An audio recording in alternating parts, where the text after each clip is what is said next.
Tila naging waterfalls ang gilid ng Cannon Road dahil sa pag-agos ng tubig mula sa bundok. Binahari ng ilang lugar sa Iloilo at Davao City. Nakatutok si Eileen Pedreso ng GMA Regional TV. Sakuhan ng motoristang ito habang binabagtas ang kahabaan ng Cannon Road sa Benguet. Nagmistulang waterfalls na ang gilid ng kalsada dahil sa tubig ulang bumabagsak mula sa bundok. Bahagyaring bumigat ang daloy ng trapiko sa pag-iwas ng mga motorista sa bahaging binabagsakan ng tubig. Abiso ng otoridad, dumaan na muna sa Marcos Highway lalo na kung maulan. Nasa halos 400 residente ang inilikas bunsod na mataas na baha kagabi sa Haro, Iloilo City. Ang itinuturong dahilan ang pag-apaw ng tubig sa irrigation canal. Humupa rin ang baha at nagsiuwian na rin ang mga lumikas.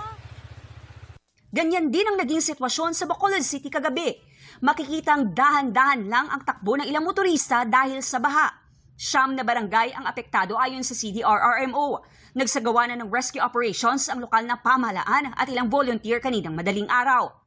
Rumagasa ang baha at nagsitumbahan naman ang ilang puno sa Davao City kagabi, bunsod na malakas na ulan at hangin.